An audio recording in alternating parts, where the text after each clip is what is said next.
Bueno, vamos a dar inicio entonces a la introducción a uno de los temas centrales de investigación de operaciones, que es la optimización.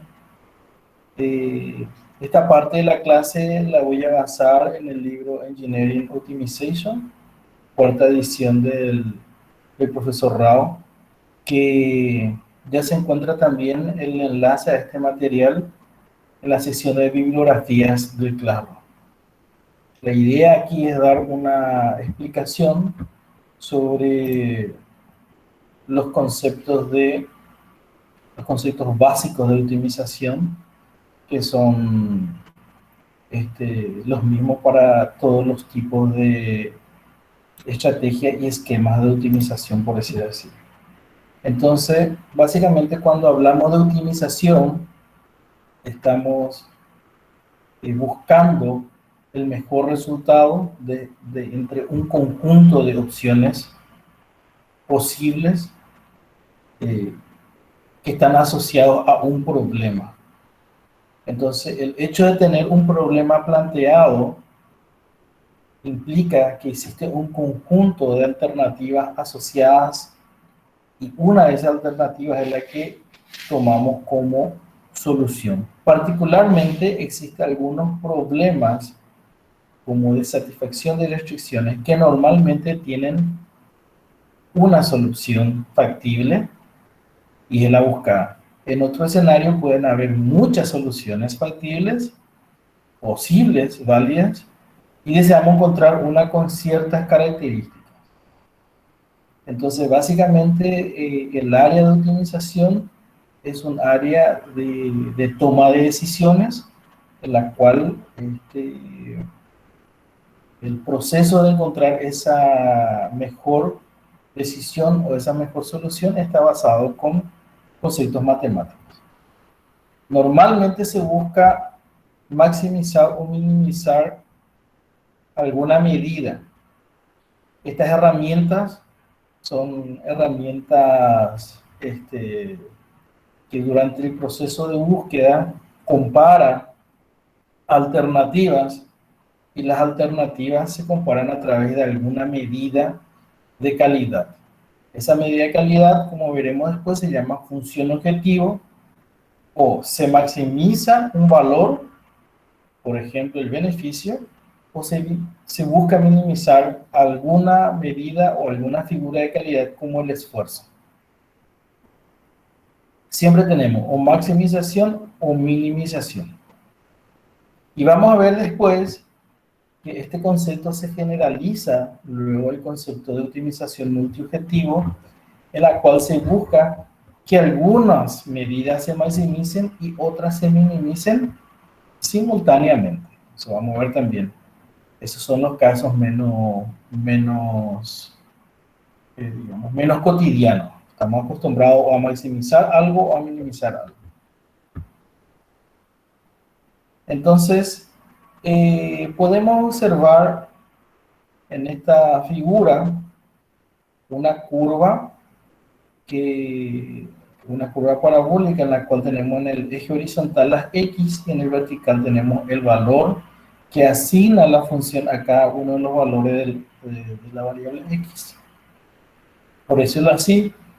Y la F tiene una forma parabólica. En cálculo ustedes vieron básicamente una herramienta para encontrar el mínimo o el máximo de una función a través de las derivadas. Entonces, en este caso, esta figura nos muestra que el menor valor posible para esta función parabólica, se encuentra justamente en el punto en el cual se tiene una primera derivada de 0 y una segunda derivada menor que 0. Esto se conoce como mínimo. En el caso de que la función sea inversa, en la cual queremos encontrar un valor máximo, entonces la segunda derivada es mayor que 0. Entonces, lo que estamos acá teniendo es básicamente, lo que estamos buscando es en el fondo cuál es la X tal que me genera el menor valor posible de la función objetivo que estamos analizando. Esa función objetivo puede ser una simple función matemática o puede ser un sistema de ecuaciones bastante complejo a la vez. Entonces, o maximizamos o minimizamos una función. Eh, Básicamente existen algunas propiedades sobre la función objetivo que si aplicamos sobre esta función objetivo, el valor óptimo no cambia de posición. Entre ellos tenemos la multiplicación o la división por una constante c. Si yo multiplico la función objetivo por una constante c, el valor óptimo no cambia.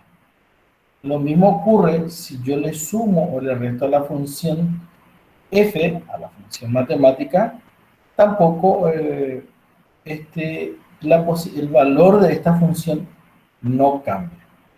Podemos observar acá esas posibilidades en la cual tengo mi función principal, y acá podemos ver en el otro eje, cuando multiplico por una constante c, si este valor de c es mayor a 0, perdón, mayor a 1, lo que hace es expande la función para arriba, pero si es menor a 1, comprime.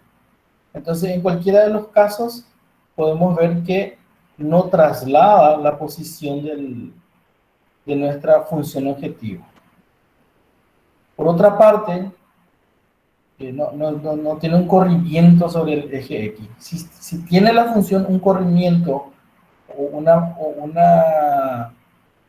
un cambio, digamos, de magnitud, un cambio de constante sobre el eje Y, por decirlo así, eso no afecta la posición de donde se encuentra la función óptima. Lo mismo ocurre cuando se le suma una constante. En este caso, la forma de la curva que describe el comportamiento de la función se mantiene y tanto. Sin embargo, con esa C o lo subo para arriba, lo traslado para arriba o lo traslado para abajo. Sin embargo, no hay una traslación sobre el eje. Entonces, la solución óptima es invariante al producto de una constante o a la suma de una constante sobre la función objetivo. Y esto es muy interesante, es una propiedad, digamos, bastante importante porque en ciertas situaciones yo puedo eliminar esta constante, porque puede ser un número muy grande que hace que desborde mis cálculos, o puedo eliminar también esta suma que está acá y me concentro todo solamente en la función. Una vez que yo tengo el valor de x y tengo el valor adoptado, el menor valor posible, entonces procedo o a sumar o a multiplicar, sin temor a tener un error en la solución óptima. Entonces, básicamente cuando hablamos de las herramientas que vamos a ver para encontrar esa X asterisco, se conoce básicamente como técnicas de programación matemática.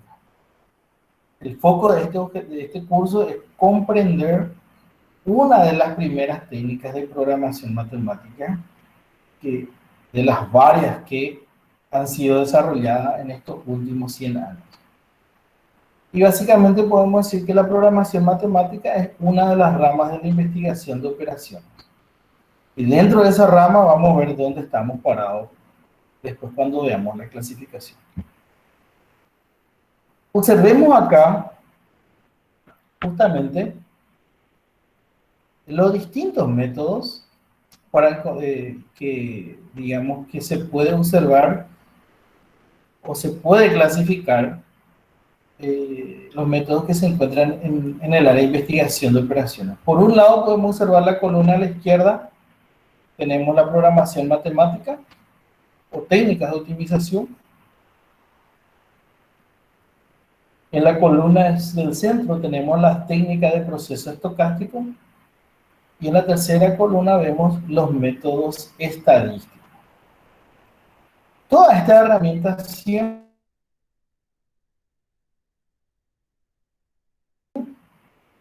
o de operación del sistema que estamos teniendo. Podemos observar del lado de la columna izquierda que la optimización, la programación matemática comenzó con los métodos de cálculo variacional.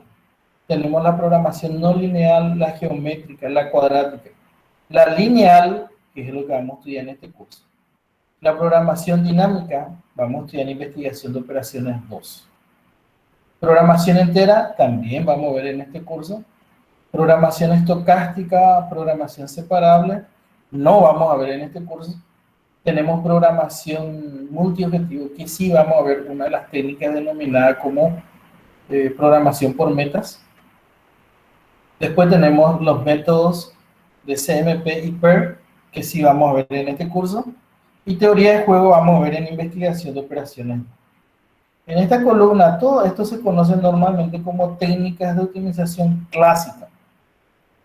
Después vienen las modernas técnicas de optimización, las no tradicionales, por decirlo así, que también no vamos a ver en este curso, que son técnicas basadas, digamos, bioinspiradas, como se dice. Están inspiradas en la naturaleza, algún fenómeno físico, biológico, o algún fenómeno tipo como un enjambre de partículas, en colonia de hormigas, etc. También estos enfoques quedan fuera de nuestro foco. Particularmente los problemas que no tienen una estructura definida son utilizados esta técnica. Cuando la estructura del problema es conocida, estamos trabajando con las técnicas clásicas de programación matemática. Los problemas que nosotros vamos a ver son problemas cuya estructura es determinada y es conocida y sobre las cuales se crearon los algoritmos que nos ayudan a encontrar la mejor solución y esa solución se encuentra garantizada. Aquí en las técnicas de proceso estocástico tenemos la teoría de la decisión estadística, los procesos markovianos, la teoría de cola, que vamos a ver en investigación de operaciones de un poco y luego se va a extender en IO3, la teoría del beneficio, los métodos de simulación, que vamos a ver en investigación de operaciones 2, y la teoría de la confiabilidad, que ustedes van a ver en investigación de operaciones 3. Después tenemos los métodos estadísticos, como el análisis de regresión. Eso ya se utiliza para, básicamente, tratar de generar curvas de predicción, análisis de agrupamiento, también para búsqueda de patrones, diseño de experimentos y los análisis de discriminación. Entonces, cuando hablamos de investigación de operaciones, la idea que se tiene es que ustedes al término, digamos, de esta carrera tengan un gran conocimiento de estas o una porción de las herramientas que se encuentran en esta tabla. Nosotros vamos a arrancar con programación lineal, luego vamos a ir con programación lineal entera, binaria, programación por metas, y vamos a terminar con métodos de red, CMP y PER. Eso es el foco de este curso. Un poco de desarrollo histórico es muy importante para comprender dónde estamos parados. Inicialmente, cuando fueron descubiertos, fueron inventados el cálculo diferencial para poder describir el movimiento de los cuerpos, básicamente también una de las aplicaciones del cálculo diferencial dieron inicio básicamente a la optimización, particularmente cuando queremos encontrar un valor máximo y un mínimo. Cuando ese valor máximo y ese valor mínimo es el objeto para tomar una decisión, entonces el cálculo pasa a ser no solo descriptivo, sino también para tomar decisión de un valor último. Estos fueron diseñados por Newton y Leslie.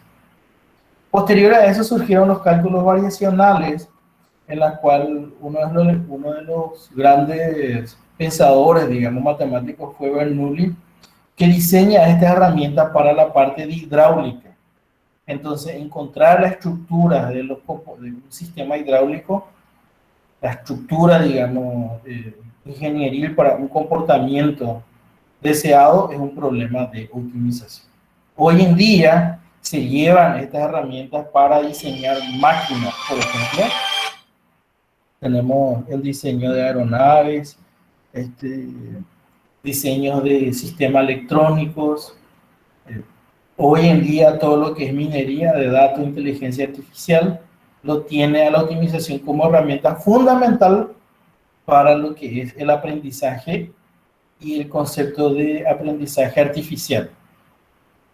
Entonces, no solo la optimización fue aplicada para una toma de decisión del tipo económica o del tipo estratégica, sino se aplica para diseño de máquinas, diseño de sistemas, y hoy en día ya trasciende ya también al diseño de esquemas de aprendizaje como lo que es la inteligencia artificial, que en el fondo es un problema particular de optimización.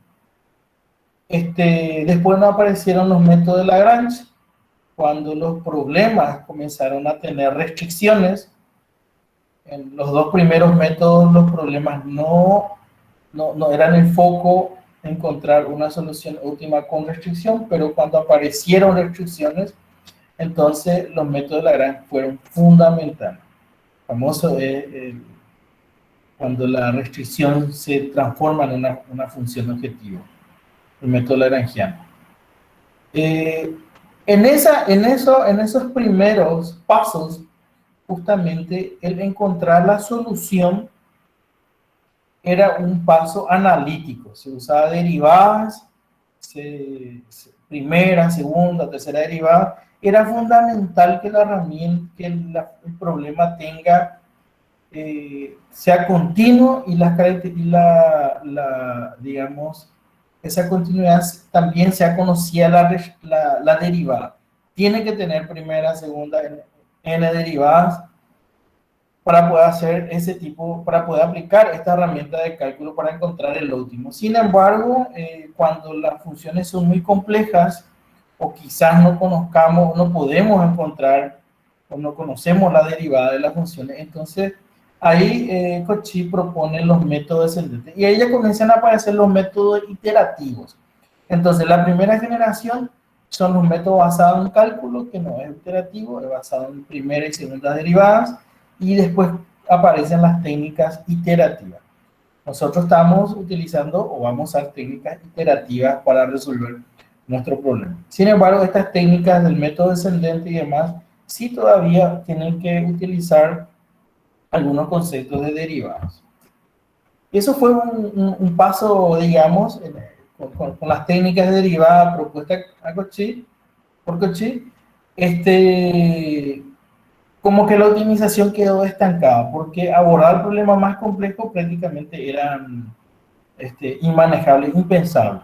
Sin embargo, en la Segunda Guerra Mundial, con el advenimiento de las computadoras, entonces surge todo, digamos, una línea de investigación en la cual sí se pueden resolver problemas más complejos a través de un proceso computacional. Hacerlo a mano es posible.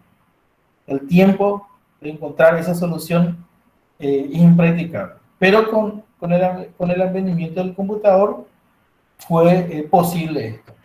Entonces, en 1947, en consecuencia justamente de toda esta investigación, surge la programación matemática lineal, el método simplex, es el método o algoritmo, por decirlo, que fue propuesto por Dantzig, que ya en la clase anterior vimos un poco de esto. Posterior a eso, surgen las condiciones de Kuhn-Tucker, cuando tenemos problemas no lineales. La gran pregunta que se respondía: ¿existe o no existe óptimo? Y si este óptimo es una solución óptima global o una óptima local. Y las condiciones de Kuhn y Tucker, si cumplen las condiciones de Kuhn-Tucker, estamos en presencia de una solución óptima global. Después aparece el principio de optimalidad para problemas de programación dinámica propuesto por Bellman, que básicamente nos dice que si un problema, la solución de un problema es óptimo, sus soluciones parciales también son óptimas. Luego estas técnicas fueron evolucionando para problemas de optimización, digamos, no restringida, y Luego en el 1960 aparecen las técnicas de programación geométrica. Básicamente también en estos problemas, en esta era, todas las variables son del tipo reales. Posteriormente a esto se abordan los problemas en los cuales la variable no es real, no es continua, significa eso. Ya tenemos problemas de programación entera, entonces ahí surge el aporte de Gomorov para desarrollar lo que se conoce como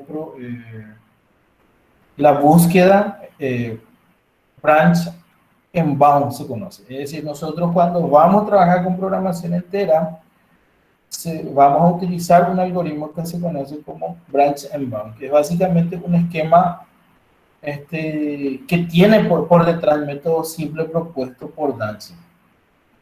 Posterior a eso, recién se comenzó a estudiar los problemas de programación estocástica. Hasta 1960, básicamente, todas las variables son determinísticas, todos los parámetros, mejor dicho. Todos los parámetros son determinísticos y se asume que esos parámetros son precisos y son ciertos. Sin embargo, en la realidad, el cálculo de los parámetros normalmente está asociado a una aproximación. Entonces, ¿qué ocurre si alguno de mis parámetros varía? O estoy en un rango en el cual sé que en ese rango el valor de ciertos parámetros se encuentra, pero no sé en qué punto, conozco los límites.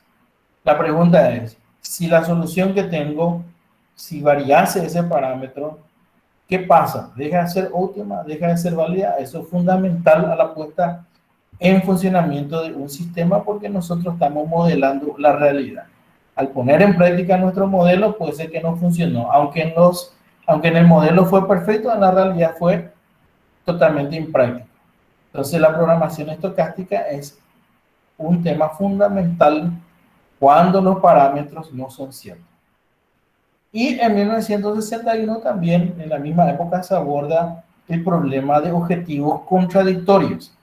¿Qué pasa si yo quiero maximizar mi beneficio, sin embargo, la calidad, a costa de empeorar otra medida de calidad, como por ejemplo la calidad del producto?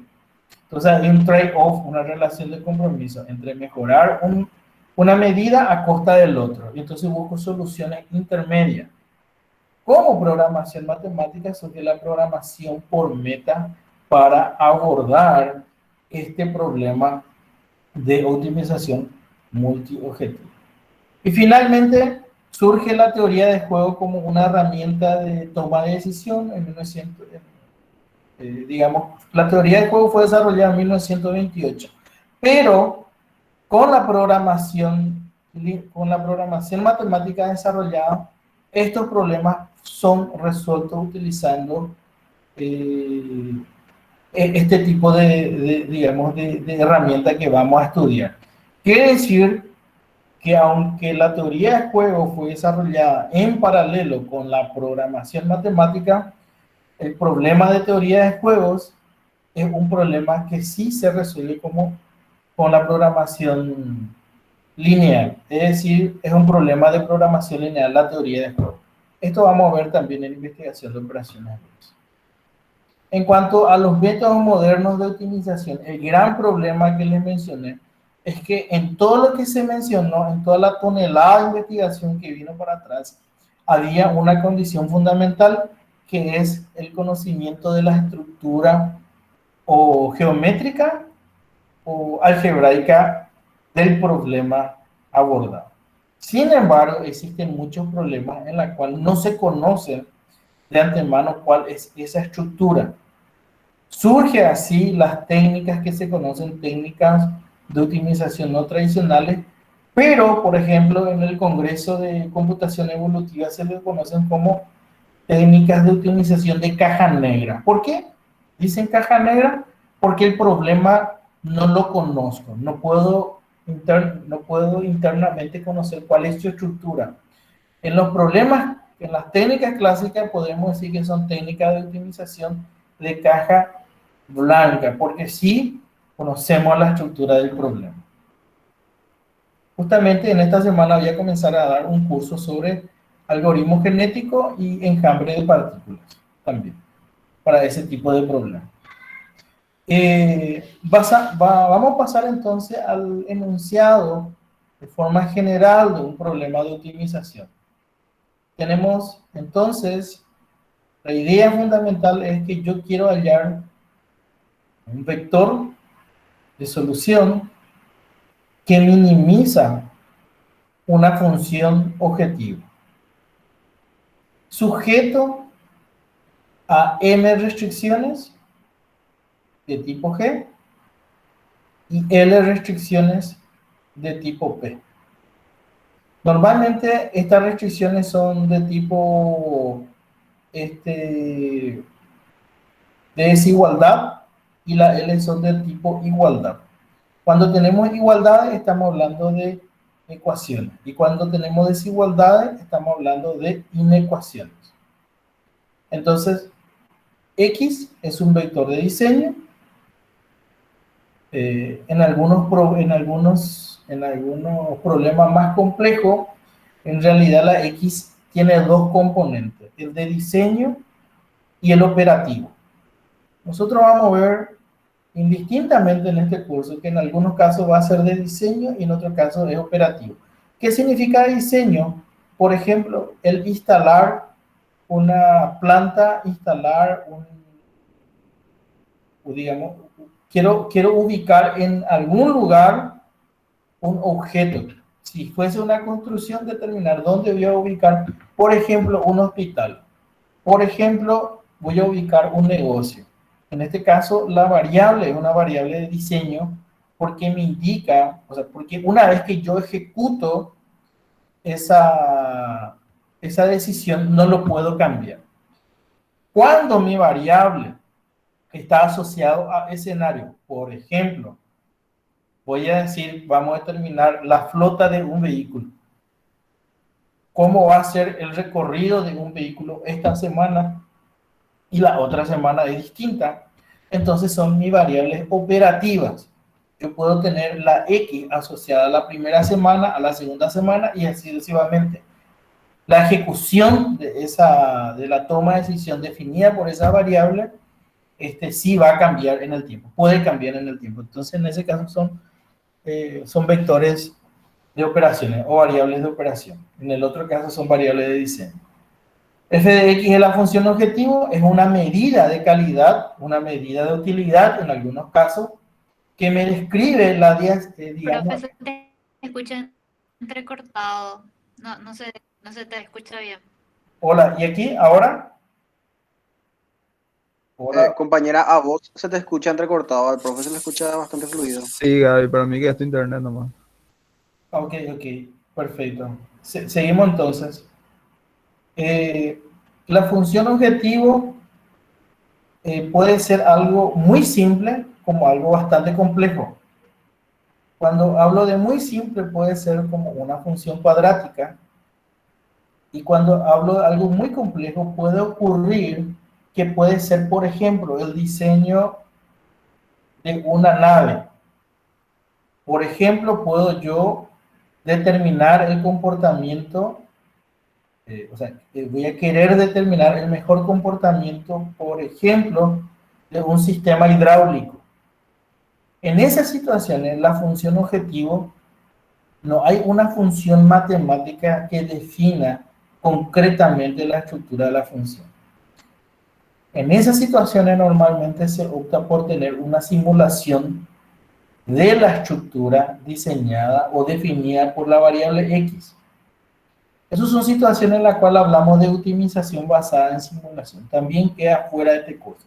Pero es importante que ustedes tengan una noción de que la función objetivo puede ser una simple función matemática como puede escribir algo bastante complejo. Por ejemplo, la función me puede decir dónde voy a instalar dentro de un recinto, dentro de una industria donde tengo que instalar cierto tipo de máquina, a qué distancia. O la función objetivo me va a dar la calidad de la ubicación de esa distancia. Aquí me puede dar coordenadas de dónde tengo que ubicar las máquinas. Entonces, la función objetivo puede ser bastante compleja como bastante simple. Depende mucho de la estructura del problema. Por ejemplo, la X me puede decir cómo voy a mover la flota de un sistema logístico. Y la función objetivo me puede describir el costo por mover la flota. Me puede describir el retardo en tiempo por mover la flota. Sujeto a estas funciones f de x tenemos las restricciones que si yo tengo una inecuación significa que tengo una ecuación menor o igual a un valor constante. En ese caso estamos hablando de una inecuación. Significa que existen muchas soluciones posiblemente, cuando es menor o igual, que satisfacen esa inecuación. Cuando tengo por otro lado una igualdad, el conjunto de opciones se me achica y eso es una ecuación, mucho más restrictiva. Nosotros vamos a trabajar en este curso tanto con inecuaciones como también con ecuaciones. La estructura del problema te indica básicamente si es una inecuación o una ecuación. Y eso es clave porque determina qué tan complejo también es un problema. El conjunto de restricciones, atiendan bien, es lo que define la característica de la solución del problema. O sea, la X tiene que respetar el conjunto de restricciones. Yo tomo una X, un vector de diseño, un vector operativo y tiene que satisfacer todas las restricciones. Entonces, el tema central, acá podemos observar, cuando vamos a trabajar en diseñar un problema, en describir un problema de una realidad, es, primero, cuáles son mis variables. Segundo, cuáles son las restricciones, que pueden ser restricciones económicas, restricciones administrativas, restricciones de gestión, restricciones de procesos, restricciones industriales físicas. Y nuestra función objetivo normalmente la determina el tomador de decisión, la persona que va a finalmente decidir cuál es la mejor estrategia y por qué. Entonces, con las restricciones, uno normalmente trabaja con todo el sistema de una industria, por ejemplo. Con la función objetivo, normalmente se trabaja con la administración, con la alta gerencia. Entonces, el ingeniero industrial tiene que tener un conocimiento de cómo funciona todo el modelo de negocio, desde lo físico hasta lo administrativo. En muchas situaciones, muchos problemas están todos mezclados, tanto la parte operativa, la parte de gestión, la alta gerencia, como también la parte de ingeniería. Y ahí salen los problemas bastante complejos. Nosotros vamos a ver casos muy básicos, pero la realidad es mucho más compleja. Bueno, hablamos entonces de variables, de funciones objetivo y de restricciones. Acá vamos a observar una representación de dos dimensiones. Asumimos que nuestra variable tiene x1 y x2, son dos variables numéricas de tipo real, significa que son continuas. Acá podemos observar, por ejemplo, esta línea que está aquí, que es una restricción. En esa línea podemos observar que dice, esta vendría a ser la restricción G sub 2 igual a 0. En todos los puntos que se encuentran sobre esa línea, sobre ese borde, cumplen la restricción por igualdad. Entonces, cuando yo tengo una restricción y estoy sobre la línea misma que me define una porción del espacio u otra porción, estoy hablando que estoy en la zona de igualdad. Podemos observar que las rayitas que parecen acá pelos me están diciendo que de ese lado las soluciones no cumplen la condición. Entonces podemos observar acá, por ejemplo, la G4, una restricción, la cuarta restricción, la primera restricción, que tengo la quinta y aquí tengo la tercera. Y podemos observar que las líneas cortadas me están diciendo cuál es la zona en la cual si una coordenada x1, x2 cae de ese lado, estoy diciendo que no satisface esta restricción. Si un punto cae aquí, no satisface la restricción X2. Si satisface la restricción, perdón, G2, si satisface la G1, la G3, satisface la G4, la G5 y la G1, pero no la G3. Lo mismo, si yo tengo un punto en esta zona, satisface todas las restricciones excepto la G1. Entonces, podemos decir que los puntos que están fuera de esa, digamos, fuera de la región, me refiero a que esta zona que está adentro se conoce como región factible, donde cualquier punto satisface simultáneamente todas las restricciones. Si cae fuera, significa que al menos una restricción no satisface. Entonces, si una solución no satisface al menos una restricción, estoy diciendo que está fuera del espacio o fuera de la región factible, que es la que está pintada ahí. Entonces, cuando estamos definiendo el problema, definimos las variables y las restricciones que construyen el conjunto de soluciones factibles. Sin eso no podemos hablar de algoritmo, ni de proceso, ni de técnica. Y esto es el paso previo a tratar de encontrar una solución, el describir correctamente el problema. Una vez que tenemos construido nuestro problema adecuadamente, es decir, ya conocemos las variables y las restricciones, aparece ahí la función objetivo. La función objetivo es una medida que te indica la calidad de cada solución. Puede ocurrir que una solución tenga muy buena calidad, pero resulta ser que está fuera del espacio, fuera de la zona factible. Entonces no me sirve. Tiene que estar la solución dentro de la región factible y aquella solución que tenga un mejor valor de función objetivo es la que yo realmente quiero encontrar y es la que posiblemente voy a poner en ejecución una vez que termine todo este análisis. A ese punto se le conoce como el punto óptimo o solución óptima, es decir, las X asterisco. Y el valor de la función objetivo en ese punto es lo que se conoce como básicamente el menor valor. Entonces, el punto que se encuentra acá se conoce como minimizador de nuestra función. ¿Por qué estamos hablando acá de superficie de función objetivo? Porque podemos observar que existe un conjunto de soluciones que básicamente toman el mismo valor, o sea, tienen el mismo nivel de calidad en la función objetivo. Si yo agarro mi función objetivo, lo igualo a una constante, yo puedo encontrar ese conjunto de soluciones que tienen ese nivel de calidad en la función objetivo.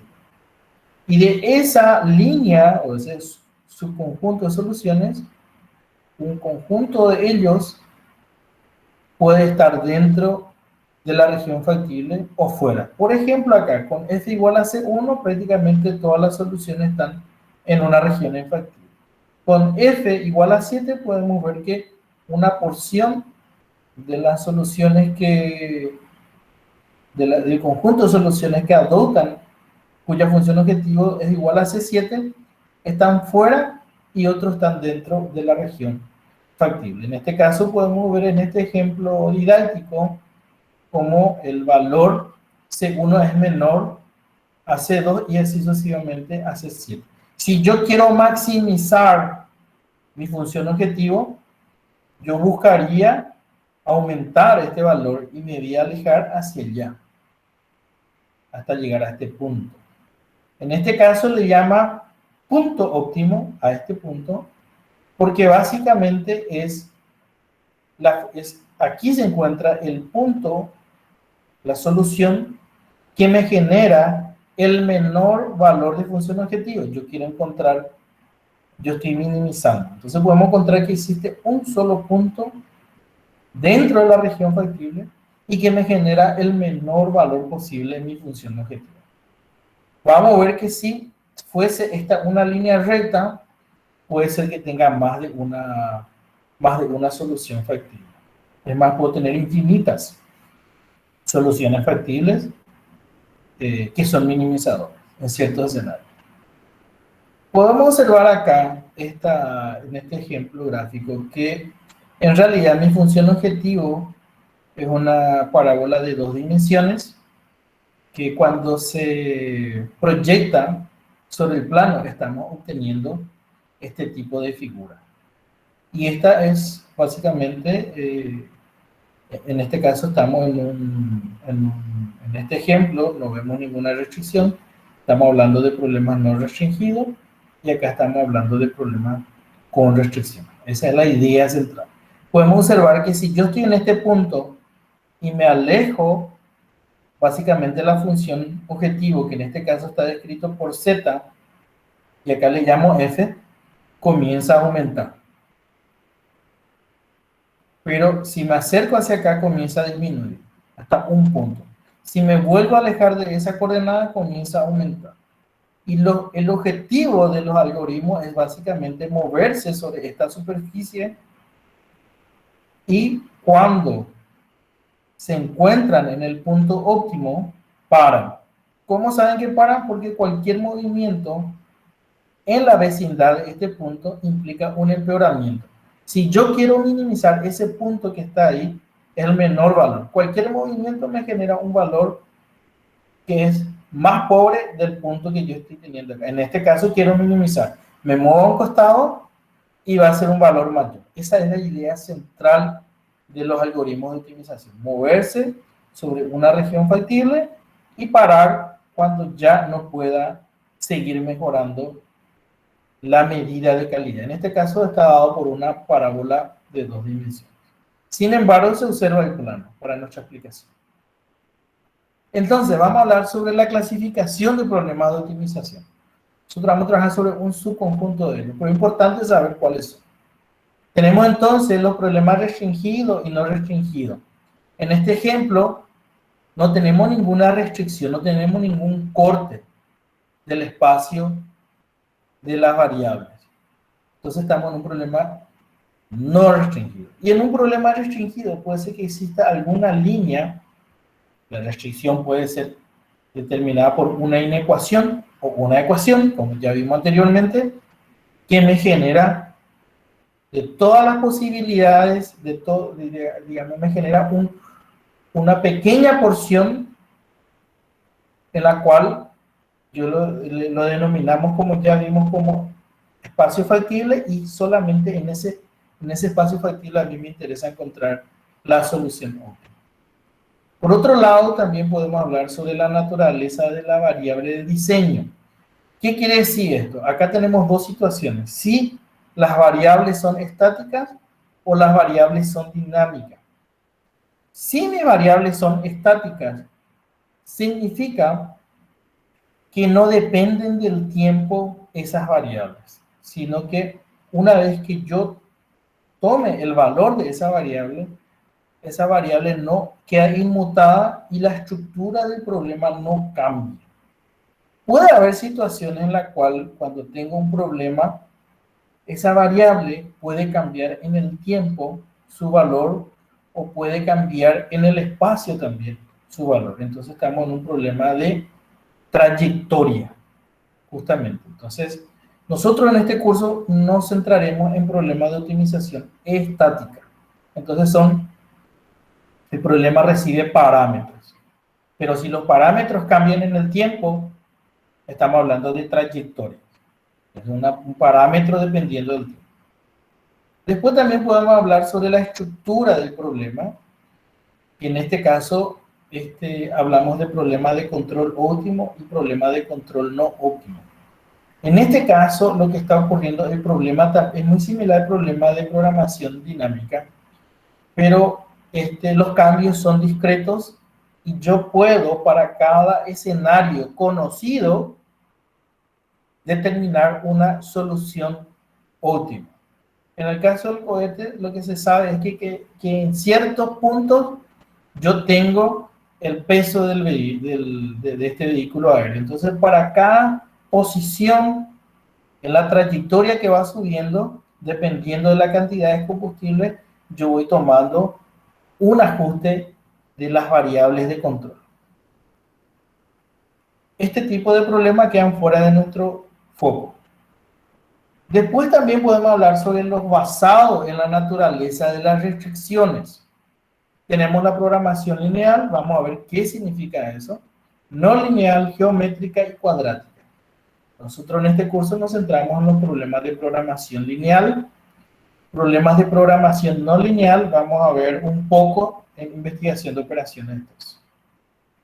También tenemos aquellos que son basados en qué rango de, digamos, de valores puede admitir o tomar nuestras variables. Entonces hablamos de programación entera, binaria, de valor real y mixta. Nosotros vamos a arrancar con la programación lineal, que se centra en la programación de valores reales, es decir, son continuos.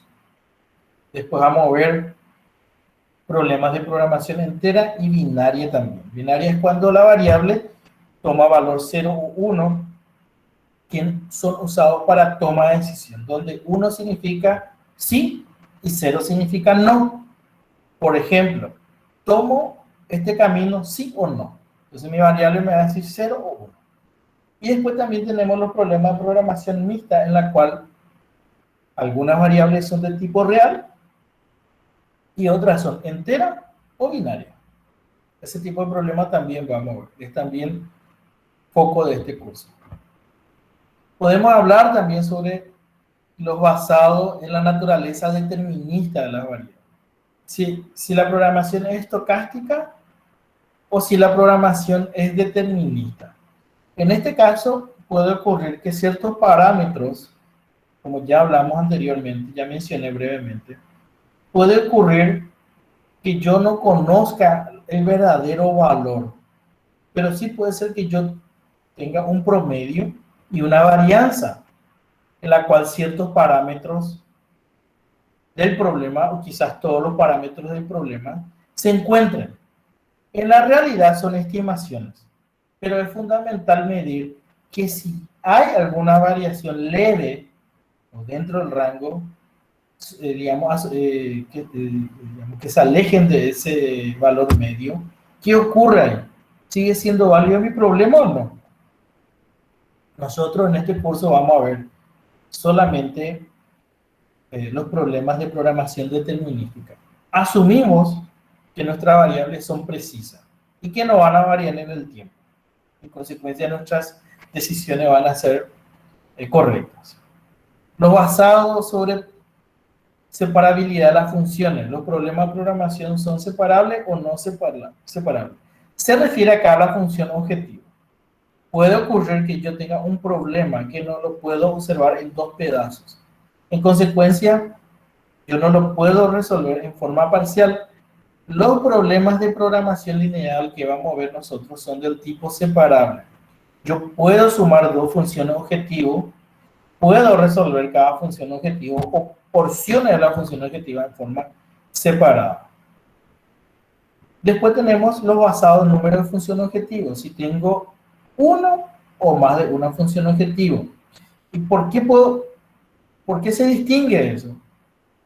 Si las funciones objetivos son de unidades de medida distintas, por ejemplo, dinero versus calidad, yo no puedo sumar peras con manzanas.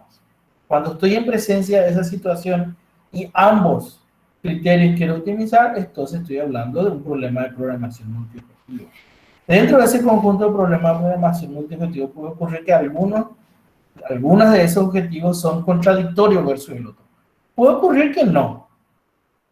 Por ejemplo, el costo y el retardo del movimiento de una flota de vehículos no son contradictorios. Normalmente cuando más tarda, más recorre el vehículo, más gasta. Pero son unidades distintas, son unidades de medida distintas. Uno es costo y el otro es tiempo. Entonces es un problema de optimización multiobjetivo que lo puedo resolver como un problema de optimización de simple objetivo. Vamos a ver eso también en su debido momento. En cuanto a las técnicas de optimización, vimos hace rato en cuanto al problema. En cuanto a las técnicas de optimización, cómo abordo esos problemas, ya vimos en la historia, están lo basado en cálculo diferencial, basado en programación lineal, dinámica, estocástica y moderna. Nosotros nos quedamos en la técnica de programación lineal. Bueno, dentro de esto de un poco de, digamos, de teoría, vimos que uno de los temas centrales, el tema central es decir o indicar qué es una solución óptima. ¿Cuándo es una solución óptima? Y eso se define a través de lo que se conoce como condiciones de optimalidad. Hablamos también que yo puedo mi función querer maximizar o minimizar. Si yo quiero maximizar mi objetivo, minimizar mi objetivo, el valor que logra darme, el menor valor de la función objetivo se conoce como minimizador. Y si el valor hace que la función adopte su máximo valor, estoy hablando de un maximizador. Estoy hablando de un minimizador, en este caso X asterisco. Si para cualquier otro punto cercano o lejano a X asterisco, la función objetivo es mayor a la que adopta, o sea, el valor que adopta la función es mayor a la que se adopta en el punto X asterisco, entonces es un minimizador. De forma inversa, si yo quiero maximizar y yo tomo un punto y digo que es el maximizador, significa que cualquier otra solución que puede estar en su vecindad o alejado, si tiene un menor, si la función objetivo adopta un menor valor, entonces estoy hablando de que mi X es un maximizador. ¿Cuándo es local o cuándo es relativo? Si yo mi H, si solamente tomo una vecindad cercana. Entonces, si yo miro en sus alrededores y ocurre que en todos sus alrededores se da esta condición, entonces hablo de un minimizador o maximizador local o relativo. Podemos observar en esta figura que este punto es un maximizador local y este punto es un minimizador local. Justamente, entonces podemos observar que si yo tomo un punto acá, si acá está mi X, cualquier punto en la cual yo me aleje ligeramente, el valor de la función es menor. Lo mismo ocurre acá si estoy en un minimizador. Cualquier punto en su vecindad va a tener la función objetivo un valor mayor. Entonces estoy hablando de un minimizador local. Entonces eso es intuitivamente, y esto se puede decir como una definición un poco analítica. Pero nosotros no nos conformamos normalmente con encontrar, digamos, los minimizadores o maximizadores locales. Nosotros queremos encontrar el global. Y ese es justamente lo que siempre buscan las técnicas de programación y matemática, encontrar el global. El cálculo diferencial nos ayuda a encontrar todos los óptimos, y entre los óptimos, tanto locales, habrá uno que sea el mejor. Entonces, se dice que una función objetivo tiene un global, que puede ser un maximizador o un minimizador absoluto, si para cualquier X dentro de la región factible se cumple esta condición. En este caso, estamos hablando de una minimización sin pérdida de generalidad. Si yo tomo una X, cualquiera dentro del espacio o dentro de la región factible, y esa función es mayor o igual que la adoptada por la función en el punto X asterisco al cual estamos observando, entonces la X asterisco es un global. En este caso particular es un minimizador. Si cambiamos el signo, el sentido de nuestro signo va a ser un maximizador absoluto. Esa es la condición. Puede ocurrir en este caso, pueden observar acá, el B1 es un minimizador absoluto y el B2 es un minimizador local o relativo. Lo mismo ocurre acá, A2 es un global maximizador absoluto, mientras que A1 y A3 son maximizadores locales. El principio, las primeras técnicas de optimización basadas en cálculo solamente estudiaban este caso, en la cual el problema solamente tenía un minimizador que es local y global a la vez. Entonces, cuando hablamos, ¿cuál es la condición necesaria para que haya, para que yo determine que una X es una función, es un minimizador relativo? Es básicamente que, debido a esa condición que vimos anteriormente, estamos diciendo que la derivada en ese punto sea cero. Esa es la condición necesaria. Esto es cuando estamos hablando de problemas con variables continuas. Esto implica que mi función tiene que ser derivable. Así comenzó, digamos, los primeros problemas, las primeras condiciones para determinar qué significaba un óptimo global, un óptimo, digamos, relativo. Pero muchos de los problemas que vamos a ver no cumplen esta condición, pero aún así sí tienen una función, tienen un maximizador o un minimizador. Entonces, esta condición necesaria para los problemas continuos y derivables básicamente nos dice que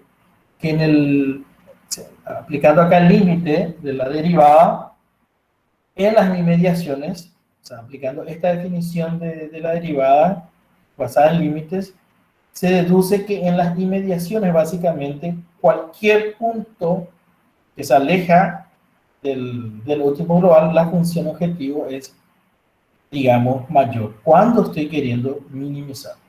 Entonces, esta es la condición. Esta condición está asociada con la derivada. Y en el punto, básicamente en el punto X asterisco, nuestra derivada se convierte en un valor cero.